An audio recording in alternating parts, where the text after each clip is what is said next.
Oshi no Ko Season 1 complete recap. Let's get into the business. The season begins introducing Dr. Goro Amamiya, an avid fan of the Bikomachi idol Ai Hoshino, who was the favorite idol of his deceased patient Sarina. Later, to his surprise, Ai secretly arrives at his rural hospital pregnant with twins. Goro becomes her doctor and gets to know her, but on her due date, he is pushed off a cliff by a stalker who had tracked her down. He then wakes up and discovers he has been reborn as Ai's son Aquamarine, alongside his twin sister Ruby, who herself is the reincarnation of Sarina. As time passes, Aqua joins the entertainment industry as a child actor, becoming acquainted with both the film director Taishi Gotanda and a child actress named Kana Arima. One day, while Ai was expecting her baby daddy to come meet their kids, the same stalker unexpectedly shows up and stabs Ai in her home. After her death, the twins are adopted by Ai's co-worker, Miyako. Aqua deduces that their biological father leaked Ai's address to the stalker, who had since committed suicide. Many years later, Aqua sets his revenge plan in motion. In the 12 years since Ai's death, her manager went MIA and Bikomachi was disbanded. Ruby has been trying to become an idol, unaware that Aqua has been sabotaging her chances. However, he cannot stop Ruby from being scouted by an underground idol group. Not trusting the management, Miyako decides to create a new idol group with Ruby as its first member. Meanwhile, Aqua works as director Gotanda's apprentice, but has given up on his dreams of becoming an actor to prioritize finding his father. Recognizing his talent, Gotanda advises Aqua not to give up on his dreams so easily. Aqua and Ruby are later admitted into the prestigious Yoto High School, which has a performing arts department. While visiting the school, the twins encounter Kana, who is glad to see Aqua again. Kana is eager to reconnect with Aqua and tries to get him back into acting, offering a role in an adaptation of a romantic manga. She mentions the producer, Masaya Kaburagi, who Aqua recognizes as one of the names on Ai's cell phone contacts. Aqua accepts the offer as an excuse to get close to Kaburagi, suspecting him to be his potential father. He is casted as the show's villain, but discovers it's a very low-quality production.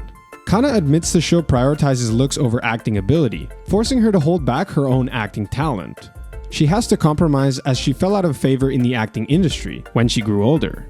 During a break in filming, Aqua manages to collect some saliva samples from Kaburagi and overhears that the show is only taking advantage of Kana's name. To help Kana out, Aqua decides to go all out on his acting.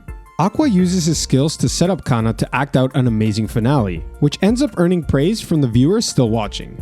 At the wrap party, Aqua speaks to Kaburagi, now knowing they are not related thanks to a paternity test. Kaburagi offers to tell Aqua about Ai's personal life, in exchange for him starring in a reality dating show. Elsewhere, Ruby pesters Miyako about how their company, Strawberry Productions, is moving slow with forming their idol group, but Miyako points out that it isn't easy for a small company to recruit idols. Aqua then suggests that they recruit Kana. While reluctant to risk her acting career by becoming an idol, Kana decides to sign with Strawberry Productions so she can work alongside Aqua. She shockingly learns about his next job in the reality dating show Love Now, where he stars alongside multiple teenagers in the entertainment industry. Even though Aqua puts on an act for the show, Kana feels jealous about his interactions with his female co-stars. Meanwhile, Miyako gets to work starting up the new idol unit. She decides to have Ruby and Kana make their debut online, and enlists the help of one of their veteran internet personalities, Pieyon, a masked physical training YouTuber. The idols collab with Pieyon to gain a following, performing a rigorous hour-long workout dance. Pieyon then asks them what their group name will be, and Ruby decides to revive the name of Bikomachi.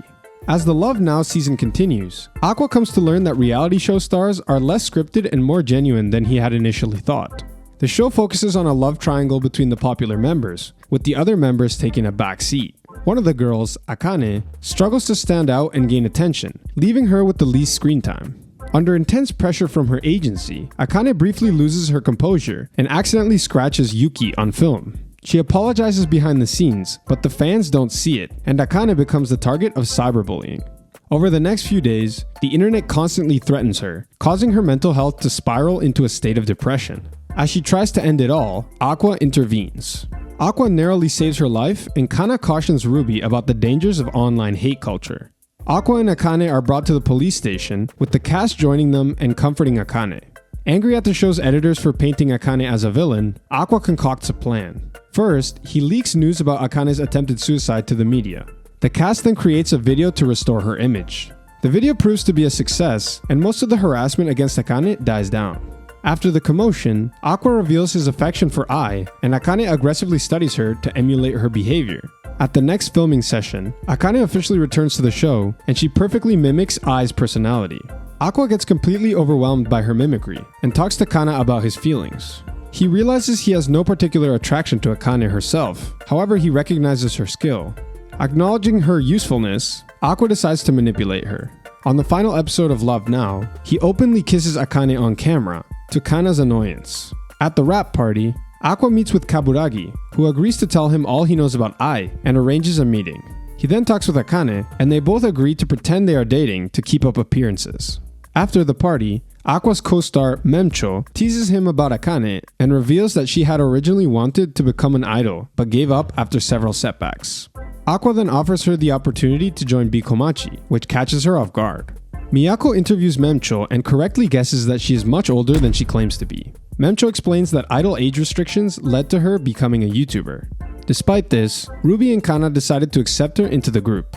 Memcho's popularity brings some attention to them, and she comes up with the idea of reusing the old Bikomachi songs.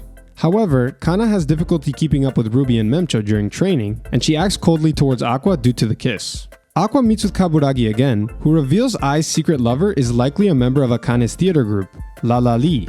He also shows an interest in the revived Bikomachi and offers to secure them a spot in the upcoming Japan Idol Festival. Ruby and Memcho get into a competition over who will be the group's center, but when they research Kana's music career, they discover that she is actually a very talented singer. They decide that Kana would be the best center, but Kana rejects this proposal due to self-esteem issues. However, after hearing the other two sing horribly, she accepts. To train the girls, Miyako brings Pieyon back to coach them. Kana grows attached to Pieyon, and she considers using him to get over her feelings for Aqua. The night before the festival, Kana wanders downstairs and accidentally finds out that Aqua was posing as Pieyon the whole time. Come the day of the festival, Kana spends much of the day brooding over her own failed path to stardom, even admitting to a nervous Ruby that she herself is more nervous going out as a group. However, Ruby reassures her by pointing out that they are all rookie idols, so failure should be expected. No longer afraid, Kana starts taking her position as center more seriously. Bikomachi begins their performance and their first song goes well.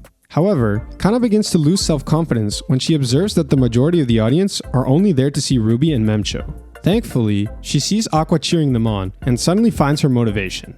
The performance proves to be a huge success. On the way home, relieved Kana finds out that Aqua's relationship with Akane is merely a professional one and starts interacting normally with him again. Sometime later, La La Li is selected to perform a stage adaptation of the popular manga Tokyo Blade, with Kaburagi doing the casting. Kana and Akane are both cast as characters in a love triangle with Aqua's character, and Aqua discovers that the two actresses have had an intense rivalry with each other since their child actress days. With the casting complete, the crew for the Tokyo Blade play begins their preparations. Ruby heads off to visit Ai's grave, and Aqua swears once again to track down their father. Now that you know everything that you need to know, go and enjoy Season 2. Peace!